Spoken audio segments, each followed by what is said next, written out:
This is Janet Granger with another marketing executive interview. Today, I'm so excited to have Adrienne Sheares with me. I ran into Adrienne as I was following Rand Fishkin. She is right up there when it comes to somebody who's just had amazing success. I actually asked her to coach me a little bit. Yes, so I love Adrienne. She is a powerhouse, and I asked her if she would do an interview, and she said yes. So we're going to get started. Hi, Adrienne. Hi, thank you so much for having me. And thank you for that introduction. That was wonderful.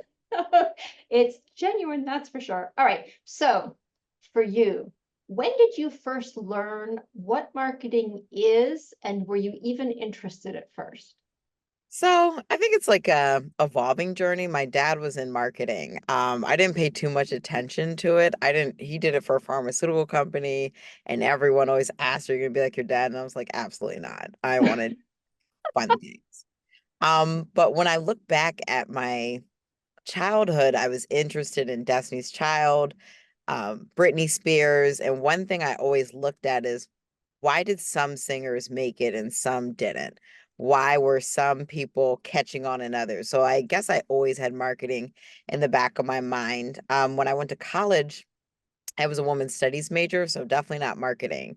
But I did take a marketing class because I was interested always in entertainment or why people do things. So I took my first marketing class, and my first opportunity to really understand what it was really in that marketing class, which is promoting goods or services, looking at communications, advertising. So I wasn't exactly sure what I wanted to do. I was a little intimidated by marketing, women's studies major, English minor, very good at writing. So I wasn't exactly sure. I thought marketing, you had to be like really great at math, and you do need to know some math, but I thought I really don't like math, so marketing can't be for me, but I was happily proven wrong. Well, that segues me into the next question, which is where did you get your first marketing job? So it was actually a telemarketing job was my first job. God bless. Um, it was like an internship, and we had to get doctors on the phone to get them to, I guess, recommend the product. So I had to be very persuasive because doctors' offices are so busy. The staff are really like a barrier. They do not want you messing up the doctor's time. So I had to kind of, read different offices, kind of focus on timing. So that was my first entry into marketing. And then It's not a nice one. it was not, but it was, It's I was, hard. That kind of stuff is getting past the roadblock of that marketing, that office manager, forget it.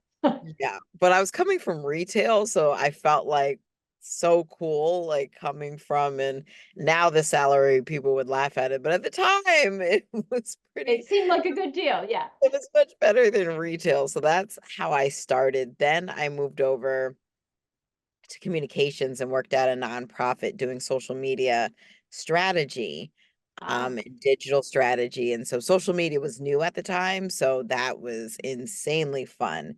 And then I switched from nonprofit to B2B software. It was a PR software. So that was very much a culture shock because I was sitting in communication, but I was within marketing. So they're using these words like leads, that I just was like, what is this? Because before it was nonprofit getting the word out. Now it's we need to sell software. So right. very, very different transition.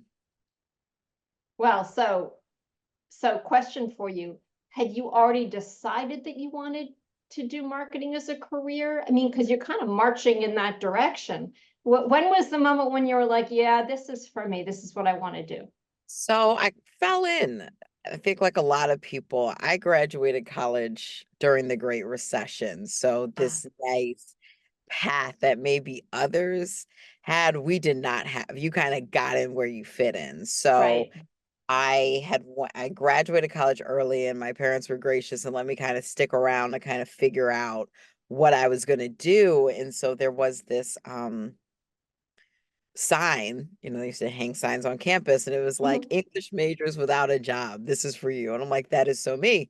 So I went, and it was actually about public relations, and I had never heard of public relations before. And so Sure. they're like, you can write well and speak well, this may be for you. So I was like, this is me all day. So the economy was rough, so I had an unpaid internship to get started, and I really fell in love with it. And so that's really how I got started. I wasn't very knowledgeable about careers. A lot of people from my school, I went to Spelman College, they ended up being engineers or doctors, lawyers, very straightforward paths. And I was just like, I don't think I want to beat those. It was kind of like if you were good at English, you'd be a lawyer. And my parents made it clear they were not going to pay for law Yes, school. my mother pulled that one on me. You should be a lawyer. I don't think so. Yeah, so I was like, well, this is really expensive and I don't take tests well, so maybe not lawyer. So it really just it worked out for me. I didn't really have much sophistication. I was just like, sounds good, and decided to get a master's in communication with little research, which I do not recommend, but it worked out for me. But that's how I fell in. That's fabulous. So, I ask everyone this question because you're very successful, and people who are early in their career sometimes look at that success and think, "Oh, how do I get there?"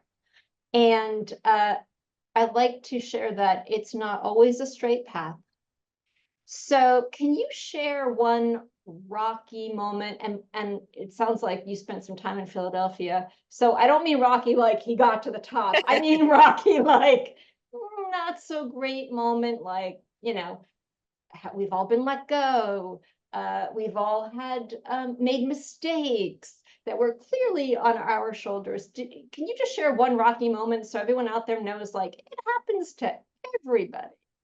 Yeah, it does. It absolutely happens to everyone. I'm trying to think of one. There's been a lot of my career was rocky because it started rocky. And one thing I encourage everyone to do, and I think this will segue into my story, is keep in mind bios whenever you see someone speak, whenever you're listening to a podcast, when you're seeing them on social media, that is very much the highlight reel. What they're not including is the tears, the panic attacks, the oh my gosh, my career's over, which I've said many a times.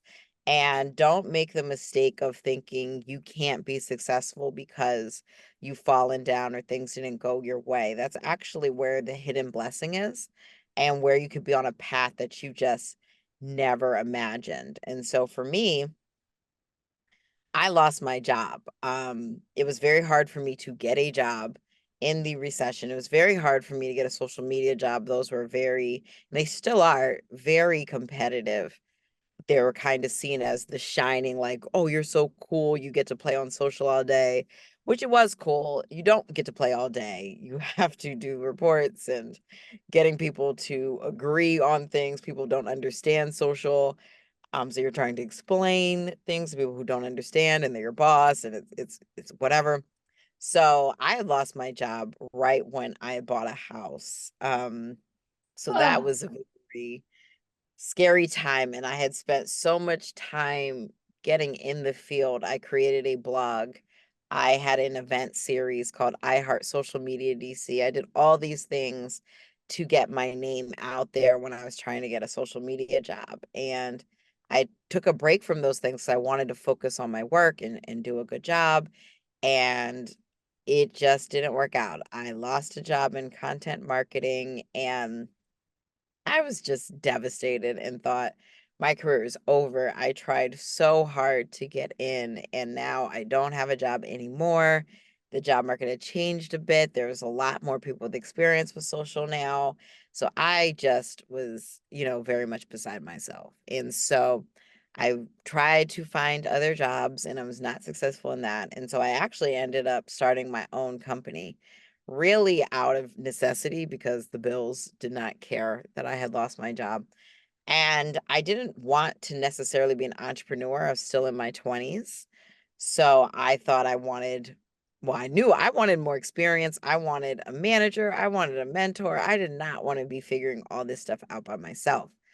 But in that, I have gotten so many wonderful opportunities. I've gotten flexibility. I've been able to heal from grief. I've been able to celebrate a friend who survived cancer. It's given me such blessings in my life. I've gotten to meet wonderful people like Janet and do cool shows like this. So it's very scary at the time. I'm not going to sugarcoat it. But unfortunately, life is going to life. And success really to me is when you fall down, you just pull yourself back up and try again.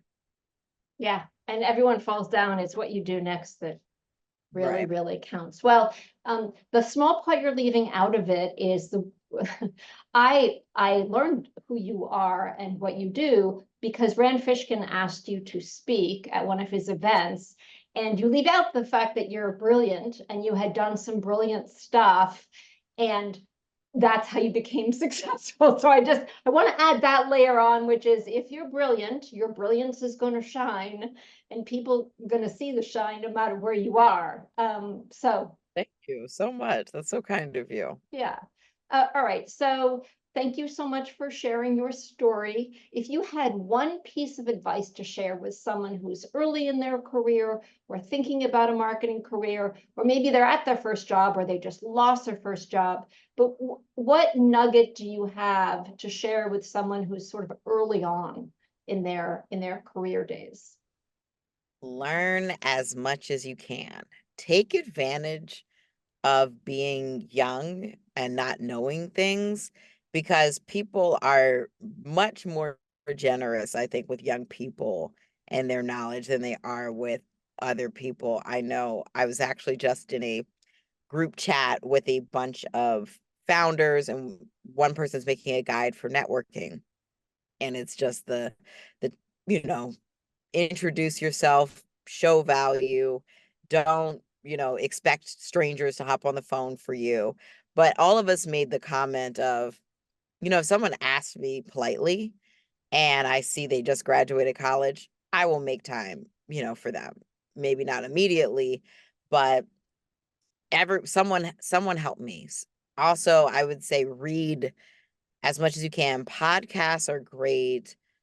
Events are great, YouTube is great, but don't not read. I think with reading, it stimulates another part of your brain that instead of just soaking in information, when you're reading, you're actually start to apply things to yourself or critically think, which will really separate you from other people because the critical thinking, it's not as common as you would like, and it's very No, it's not. necessary. And the nice thing about reading is you can like highlight and go back later and look at all the things you highlighted. Like those were the key points that for you that you want to, everyone's going to highlight differently, right? But so I'm with you 100%. But I will say you and I are both sort of English major type people. So we do have an inkling in that direction where we've learned a lot through reading. And I think it's something that stands you in really good stead.